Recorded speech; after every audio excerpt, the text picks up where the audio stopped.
Yang kedua, ada warna dan berat font. Warna dan berat font dapat digunakan untuk menyoroti informasi penting. Teks yang lebih gelap atau lebih tebal atau bold cenderung menarik perhatian lebih daripada teks yang lebih ringan atau tipis. Contohnya dalam sebuah laporan tahunan, angka kunci atau statistik penting mungkin ditampilkan dalam warna yang berbeda atau dengan font tebal untuk menarik perhatian sang pembaca.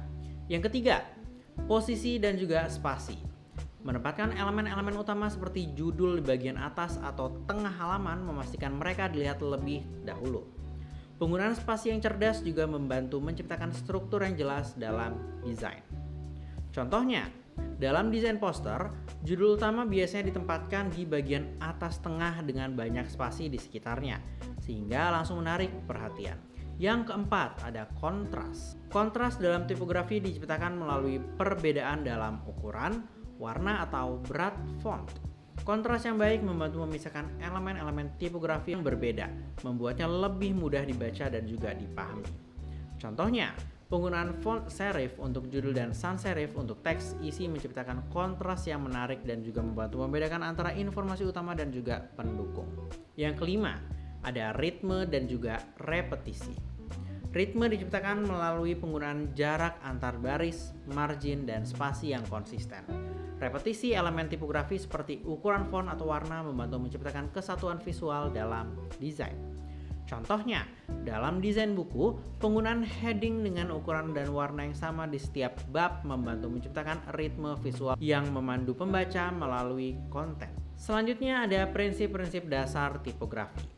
Untuk menciptakan tipografi yang efektif dan juga menarik, desainer harus memahami dan menerapkan beberapa prinsip dasar tipografi. Yang pertama adalah keterbacaan. Teks harus mudah dibaca dan tidak membuat mata lelah. Pilihan font, ukuran, dan jarak antar huruf dan baris semuanya memengaruhi keterbacaan. Contohnya, pada situs web dengan teks panjang, font sans serif yang sederhana dan ukuran font yang cukup besar sering digunakan untuk memastikan kenyamanan membaca. Yang kedua, ada kejelasan. Tipografi harus mendukung pesan yang ingin disampaikan. Font yang terlalu dekoratif atau rumit dapat mengganggu pesan dan membuat teks sulit dibaca. Contohnya, dalam desain logo sering digunakan font yang sederhana. Selanjutnya ada prinsip tata letak dan komposisi visual. Tata letak atau layout dan komposisi visual adalah elemen penting dalam desain yang memainkan peran krusial dalam menyampaikan pesan kepada audiens dengan cara yang menarik, fungsional, dan juga efektif.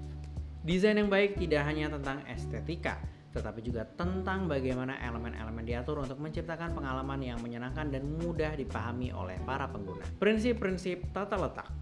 Prinsip tata letak adalah pedoman yang digunakan oleh desainer untuk menciptakan keseimbangan, harmoni, dan fokus dalam sebuah desain.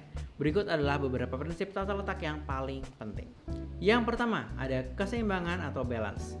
Keseimbangan adalah distribusi berat visual dalam sebuah desain. Prinsip ini memastikan bahwa elemen-elemen dalam desain ditempatkan sedemikian rupa sehingga tidak ada satu sisi yang terlihat lebih berat atau lebih ringan daripada sisi lainnya.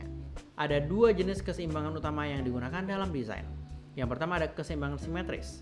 Dalam keseimbangan simetris, elemen desain ditempatkan secara merata di kedua sisi pusat visual. Yang kedua ada keseimbangan asimetris.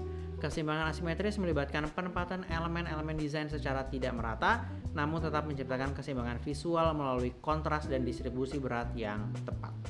Yang kedua ada kesatuan atau unity. Kesatuan merujuk pada bagaimana elemen-elemen dalam desain bekerja sama untuk menciptakan kesan yang koheren dan terintegrasi. Ketika elemen-elemen dalam desain terlihat sebagai bagian dari satu kesatuan, desain tersebut lebih mudah dipahami dan lebih menyenangkan untuk dilihat.